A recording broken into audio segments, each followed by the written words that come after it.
Hi everyone, it's great to be here. Hi, I'm Isobel Knowles. And I'm Van Sauwine. We are Australian and we've been working together for about 12 years, I think.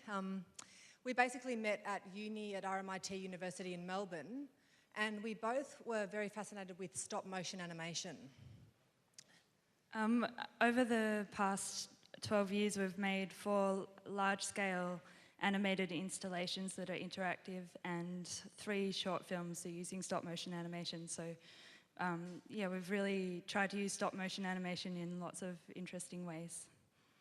So look, we'll just talk for 20 minutes about the project that won the award at Ars Electronica. We'll start by saying that you can see from the screen that it's a project not just by Isobel and I, it's a collaboration with Matthew Gingold as well, who's a programmer and electronics whiz, and he's currently in residence at the Future Lab at Ars Electronica. Okay, this is the project. This is what it looks like. It's a jungle in here. The installation takes the form of a decorative wooden booth which houses screens and interactive devices and an animated interactive experience. Yeah, so you can see it's a wooden booth that you walk up to. We wanted to create an interactive experience that explores the interpersonal dynamics between strangers in confined spaces. So the installation looks at what happens when normal kind of everyday behaviour turns a bit strange and one person begins to act in an aggressive way towards another and to wield power over the other person. So we'll take you through what you would experience if you were able to use the work. At first you come to the booth and you sit down and you put your face into a hole, and you will see a screen, and there's a webcam that takes your face and puts it onto characters in the film. To begin with, you see just an empty train carriage passing through the countryside, or the urban landscape. And then 2 people get onto the train and you see that one of them has your face and the other has the other person's face. The animation's not playing, but... Anyway, hopefully you'll see some more animation in a sec, but it's hopefully a bit of a shock because you walk up to this installation not quite knowing what's going to happen, and then all of a sudden these animated paper characters turn up with your faces on them, which is, yeah, quite a surprise. No, go next. So the interactivity is relatively simple. You're either the attacker or the victim. If you're the attacker, there's a button you can see on the screen that you push at various points to continue the narrative. So there's a little pause, everything kind of loops and waits, and then you have to continue on by pushing the button. Hopefully the video will work this time.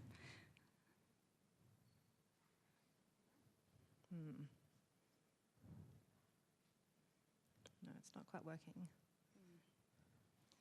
Oh, that's a shame. Anyway, what happens is that the action will get to a certain dramatic point and pause, and then you hit the button to continue being aggressive towards the other person. And if you're in the victim seat, you have a microphone, which you can see there, so you can protest against the aggression that's happening to you. So, yeah, hopefully we'll see if it works, the video. We might quit and restart the presentation, I think, because I think it's going to be much better if you can see video, because we did all this beautiful animation. Let me just exit the show, and then we'll just try again. Where's it gone? Slideshow.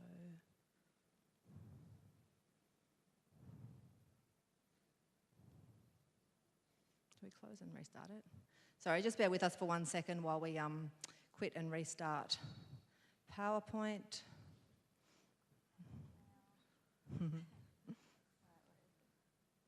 There we were. We went to all this trouble to make this beautiful PowerPoint presentation. We were so pleased with ourselves.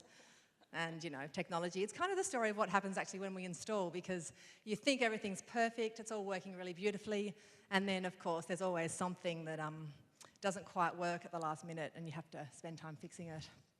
making interactive installations is definitely not for the faint-hearted, I'd say, because there's always lots of little things that go wrong. I've been known to say we're making a film next time, because we do make, straight films that show in film festivals as well as these more complex installations, and the films are a lot simpler.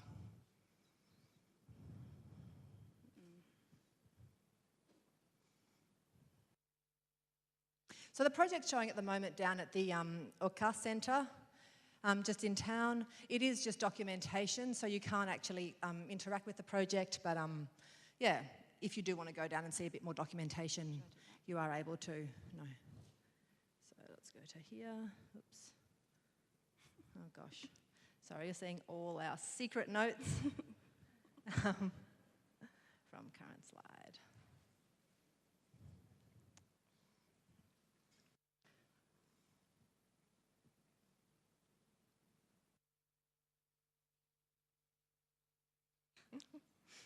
Now we're going to have to ad-lib the entire presentation. Oh dear. Okay, I'll just continue talking you through what happens when you use the work. So, as we were saying, you have a microphone to protest the aggression that's happening to you, and for the most part of the project, this just results in other people on the train, the other passengers kind of looking at you sideways as if you're the crazy one, which is, often what happens in these situations. Until you get to the very end, and then it has a different effect. Are we gonna? How's it going? It's okay, but it's got this thing.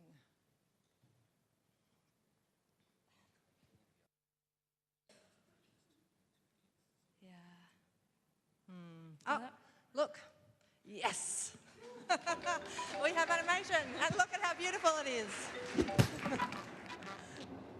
Okay, there we see the button working. Yeah, so you probably didn't catch the start of that. We'll just play it again, actually, so you can see. But yeah, so there's this pause. It's very short. Here, this is the pause, and you push the button. Smash. All right. The microphone and the microphone working. So yeah, you protest, but a lot of the time you just see these passers-by ignoring you, which kind of replicates these real-life situations where you can't, people don't quite know what to do. So at the end of each of the narratives, instead of showing kind of the gruesome end to the story, we change the aggressive person into an animal and give it sort of a metaphorical behavioural element, and making it sort of surreal. And if you're in the victim's position, when you yell in the final stage, you can also turn into an animal to protect yourself.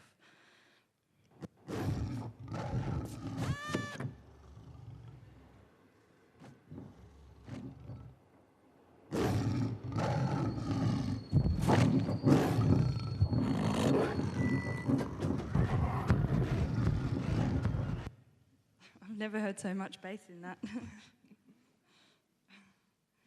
So yeah, there are 3 different scenarios that unroll one after the other. The first one you've just seen, it's a violent attack where one man attacks another one. The second one is a sexual advance where there's a sleazy man who tries to harass or does harass a woman.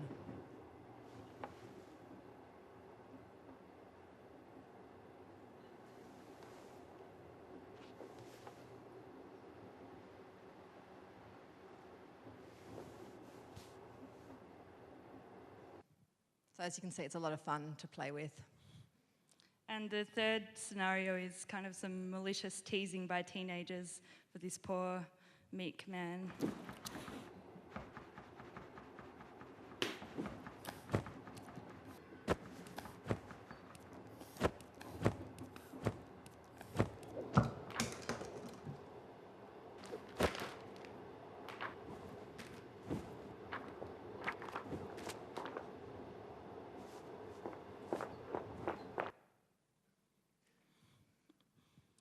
Now we'll just show you what we were talking about before with the animal transformations at the end of each scenario. We have the teenagers becoming nasty crows.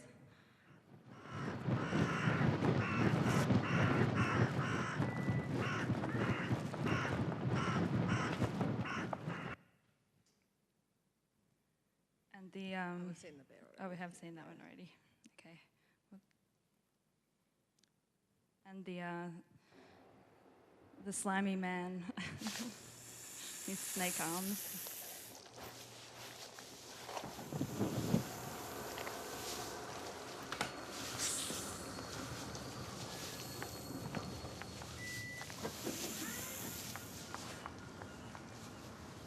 The animal transformations also serve to kind of heighten the sort of physical feeling and physical reactions you get from watching these weird snakes slither through the clothes of your character. So we'll talk a little bit about the concepts and the ideas behind the work. We made a previous work, you can see it on screen right now, called You're in My Dream, that also took a live video feed of a user's face. And so you can see there's my face as a wolf eating a rabbit. And we were really struck by how much people enjoy performing and how much we're all fascinated with our own faces, of course, and staring at ourselves in the mirror a lot of the time, but watching yourself become a different character was really kind of, for a lot of people, very, very compelling.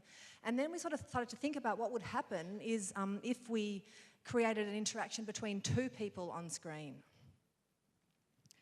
We thought giving those two people agency and the forum to act out in this narrative and act for each other and with each other would be a really fun idea. So yeah, we started thinking about, you know, the kind of scenarios in which you do have two people who don't necessarily know each other and they interact. And one of the ones that sprang to mind straight away was public transport, of course, because you're all in this confined, you know, quite often dense space, being forced to interact, and it's very much a space where everyone observes a very particular code of social behaviour, which can start to break down when people, you know, don't observe sort of standard rules. And we were also, at the time of developing this project, we were noticing in the news in Melbourne a lot of reports of violence on trains and train stations. And I myself had an experience where somebody got beaten up right in front of me on a train, and it was such a shock, and I just really didn't quite know how to react, and I felt really strange about not knowing what to do in that situation. And I think that really fed into wanting to make this, you know, create that situation. And in some ways, some people get, you know, they feel like it's a good thing to think about, and maybe gives them a little bit of preparation for such an event, perhaps. We also were really interested, I guess, in how behaviour can escalate. I mean, quite often you do encounter people who don't behave in a way you'd expect, and at first you tend to kind of let it go, and then it kind of gradually kind of progresses to a point where you really just can't ignore it anymore, but you don't quite know what to do. And I guess it very much references all those well-known psychological experiments where, you know, people were asked to inflict pain on subjects and they were told to do it and they kept doing it, you know, regardless of the fact that they were really doing terrible things to other people. And I guess, yeah, we want to look at, you know, how people can, I guess, you know, end up doing things they weren't thinking that they would ever do, and how other people react to that. And it's all because it's by degrees, so you have it beginning with something fairly minor and the next thing slightly worse and the next thing slightly worse, but you have this structure around what you're doing that's a rule where you push a button and that's what you're expected to do, so you just continue no matter what the consequences. We were also interested in, I guess, looking at an on-screen relationship that is simultaneously a physical relationship, because most of our on-screen relationships, and I'm talking even just exchanging emails, interacting on Facebook, I mean, you know, writing comments on websites, you're often very, very disembodied. And even coming to Ars Electronica, I had all this email contact with people I never met, and it was quite then strange to meet them in person here.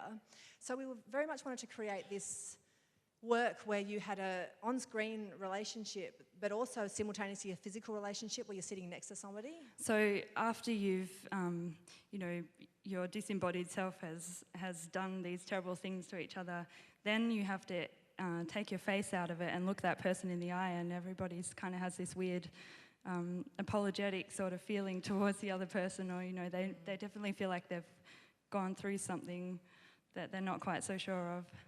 But I think it kind of gives you an idea that you are being quite responsible for your actions, even though it's an on-screen. Maybe you have not much control over it, but you have actually participated in something.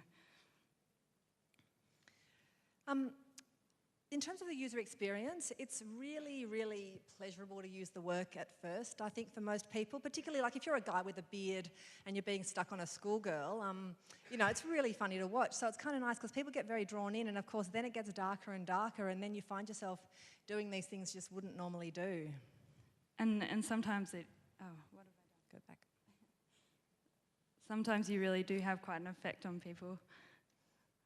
So this is at the start, and it's kind of a lot of fun, and often you know the person and you kind of smile at each other and make silly faces until it all turns Actually, bad. I just remembered in testing day we had those people that played it for the first time, and it was really just this one with the teenagers, and they were sisters, and the one who was in the victim role was crying by the end of it. I remember she's quite a sensitive person, but... Yeah, so it can actually have quite an effect on people.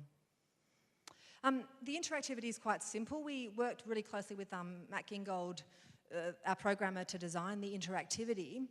It's interesting because people hear it's an interactive animation, and you sort of, I think, a lot of the time assume that, you can really kind of choose your own adventure. It's almost like a game where you can follow different paths.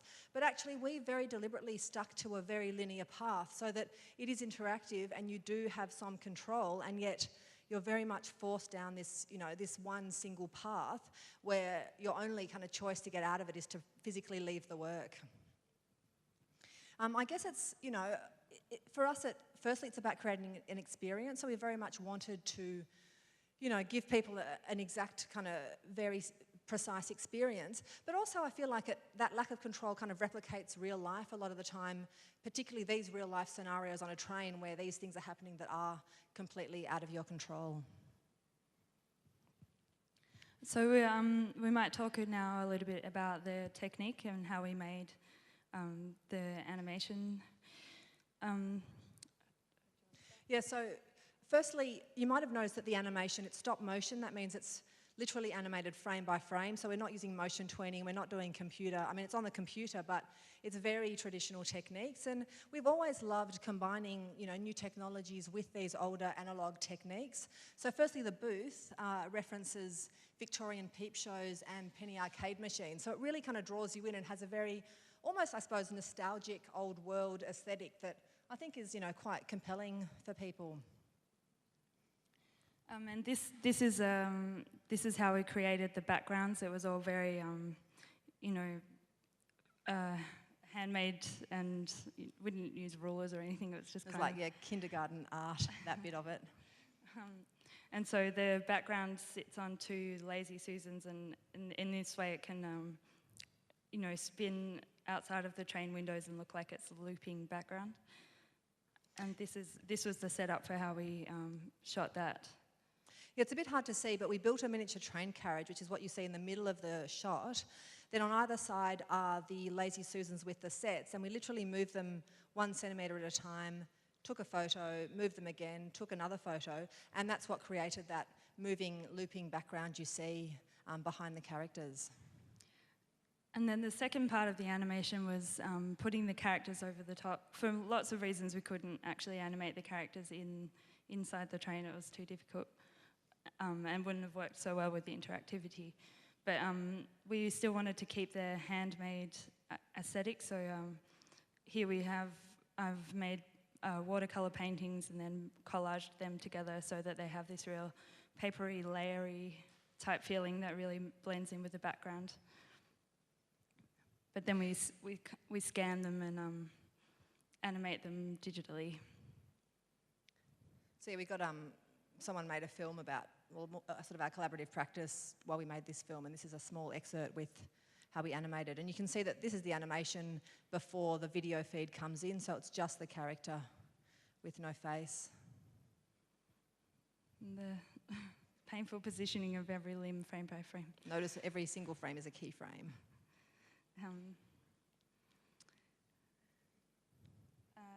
So in the last stage, we combined, we worked very closely with Matt to combine the video feed with the animation with, very long, difficult process. So yeah, Matt used open frameworks to create custom software that took the live video feed and placed it onto the faces, which sounds easy, but it's actually not, because the faces are constantly bigger or smaller, they rotate, so we had to create a complicated mask and quite a complex programming setup. So, the interactivity is relatively simple from a user's point of view, but the kind of engine behind the work is a lot more complex.